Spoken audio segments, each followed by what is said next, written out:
భారత దౌత్య రంగంలో మరో అత్యంత కీలకమైన అంతర్జాతీయ ఘనతకు వేదిక సిద్ధమవుతోంది. ఈ ఏడాది సెప్టెంబర్ 12, 13 తేదీల్లో న్యూఢిల్లీలో ప్రతిష్టాత్మకంగా జరగనున్న బ్రిక్స్ శిఖరాగ్ర సమావేశాల్లో పాల్గొనడానికి రష్యా అధ్యక్షుడు వ్లాదిమిర్ పుతిన్ ఇండియాకు వస్తున్నారు. రష్యా ప్రభుత్వ ప్రధాన కార్యాలయం ఈ విషయాన్ని అధికారికంగా ప్రకటించింది. అంతర్జాతీయంగా మారుతున్న భౌగోళిక సమీకరణాల నేపథ్యంలో పుతిన్ భారత పర్యటన అత్యంత ప్రాధాన్యాన్ని సంతరించుకుంది. రష్యా అధ్యక్షుడు వ్లాదిమిర్ పుతిన్ కేవలం ఒక్కేడాది వ్యవధిలోనే భారతదేశంలో పర్యటించడం ఇది రెండోసారి. అంతకుముందు గతేడాది డిసెంబర్ నెలలో న్యూఢిల్లీ వేదికగా జరిగిన 23వ భారత్ రష్యా వార్షిక శిఖరాగ్ర సమావేశం కోసం ఆయన భారత్కు ఇచ్చేశారు. ఆ పర్యటనలో భాగంగా ప్రధాని మోడీతో పుతిన్ జరిపిన ద్వైపాక్షిక చర్చలు ఇరు దేశాల రక్షణ, వాణిజ్య, ఇంధన రంగాల బంధాన్ని మరింత ఉన్నత స్థాయికి తీసుకెళ్లాయి.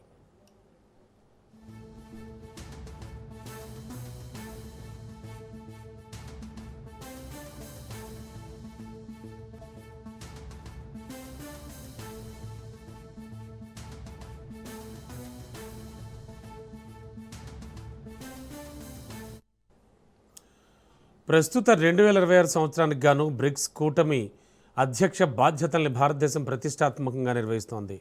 భారత్ అధ్యక్షతన ఈ ఏడాది దేశవ్యాప్తంగా వివిధ నగరాల్లో బ్రిక్స్ కూటమికి సంబంధించిన పలు ఉన్నత స్థాయి కార్యాచరణ సమావేశాలు, సదస్సులు, అలాగే సాంస్కృతిక కార్యక్రమాలు నిరంతరాయంగా నిర్వహించబడుతున్నాయి. ఈ మొత్తం కార్యక్రమాలకు ముగింపుగా సెప్టెంబర్లో దేశ రాజధాని వేదికగా జరిగే అధినేతల ప్రధాన శిఖరాగ్ర సమావేశం దౌత్యపరంగా దేశ ప్రతిష్టను ప్రపంచవ్యాప్తంగా మరింత పెంచనుంది.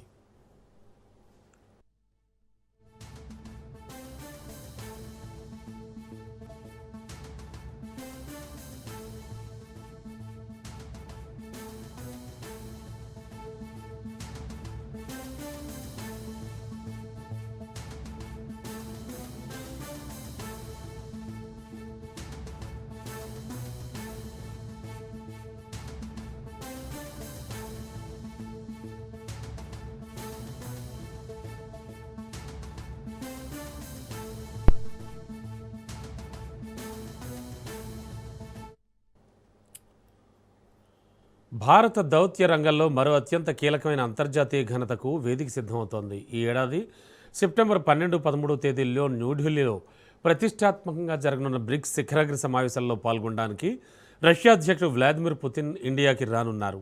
ఇక రష్యా ప్రభుత్వ ప్రధాన కార్యాలయం ఈ విషయాన్ని అధికారికంగా ప్రకటించింది.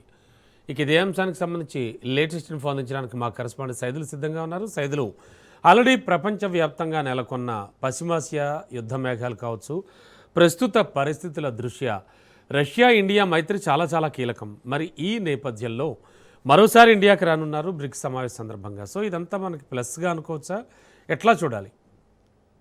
ఖచ్చితంగా రమణ, ఎందుకంటే ఈ మధ్య కాలంలో చూసాం మనము రష్యా నుంచి పెద్ద ఎత్తున మనము ముడి చమురు కొనుగోలు చేస్తాము. దానిపైన అమెరికా ఆంక్షలు విధించింది.